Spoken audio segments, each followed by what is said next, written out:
Melinda, this is a story of inspiration. It's a story about how you inspired people from all over the world to come together to bask in your music. But you did more than that. You inspired them to come together for mutual discussion, joint projects, and ultimately friendship. You provided the inspiration for the group that is known as your backups. I am backup number 372. Like many of us, I first noticed you during the auditions. I was blown away by your singing, and I was amused with your surprised look after Simon's comment. At that stage, I put you in the back of my mind, saying to myself that you'd be the one to watch. Within 5 seconds of Since You've Been Gone, I knew you were something extra special. As Paula said, firecracker, who was going to set this competition alight, to change over the apparently nervous little thing we'd seen in the audition. It was in your first performance of I'm a Woman that I first picked up that there was a bit more subtlety to Miss Doolittle. Firstly, the pace of the song was really fast, but you still managed to clearly enunciate every word.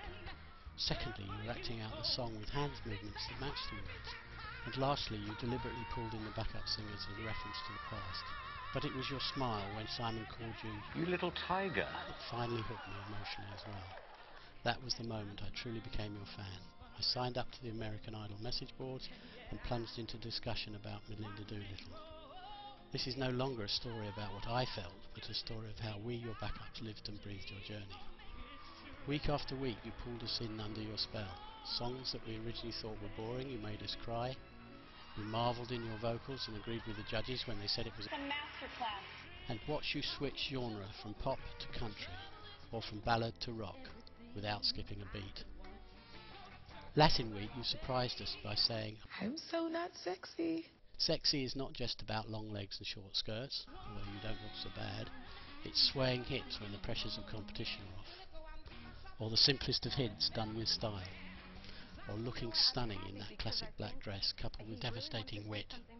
But much more importantly, what you invoked for many of us watching the show that evening was a singer in a 1950s Cuban nightclub on a sultry summer evening. We thought that performance was perfect, and part of the post-justification for the picture selected for the Little Tiger project was to let you know that. One of the most exciting things of this whole process was the group projects conducted over the internet.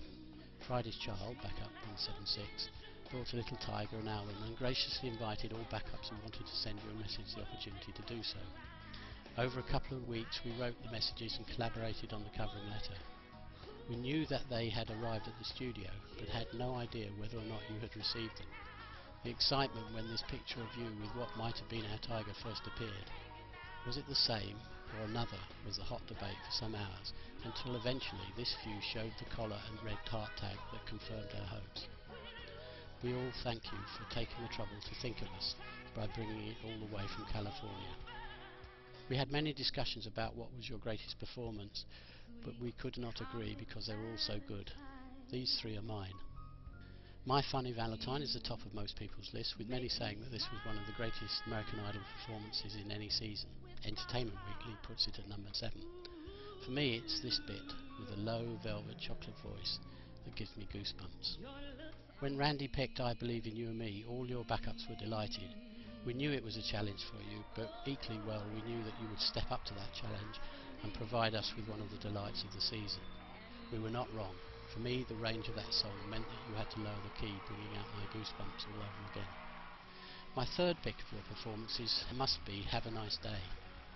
That very first note when you sang, almost a squawk, put me at the edge of my seat, and then the head shaking with the guitarist took me straight back to my college days and the thrills of Deep Purple, Jimi Hendrix or Cream. But even in the midst of the mayhem of the song, the quality that is Melinda Doolittle shines through. The phrase standing on the edge, and there is Melinda Doolittle standing on the edge, toes pointed as she approaches the edge of an imaginary cliff. Or the 2-hand microphone technique, approaching raise your hands, and the microphone changes hands into an awkward position, just so that the right hand can go up there in exact match to the words of the song. Suddenly all the posts on the message board ended with these 3 characters. Rock on. Your interaction with the American Idol support singers in your second performance of I'm a Woman was one of the classiest moments of the whole season. It so epitomised your journey on the show, going back to join them, to include them in your final triumph, but again at the end stepping purposely back into the spotlight alone just to show that you could. I know you said, I did forget my words. but this is what I heard. And now the climax of this inspirational journey. It started when America heard these words. This is the end of the road for you tonight. Our plan to support you in the finale needed a bit of a rethink. Inspired by the class that you showed in accepting the verdict, we wanted to tell you that we still loved you and wanted to mark the start of a stellar career. Barb, backup number 12, initially ran with the idea, and then with Greg's, backup 415's help, found Catherine and Paul, award-winning florists, and Melinda Doolittle fans. In 36 hours we collected enough money to have them lay out this fabulous arrangement delivered to the Kodak Theatre. And Melinda, you did look every inch of style on that finale performance. Finally, Melinda, you've inspired me to make this video for you. Thank you. Postscript. This note appeared on Melinda's MySpace.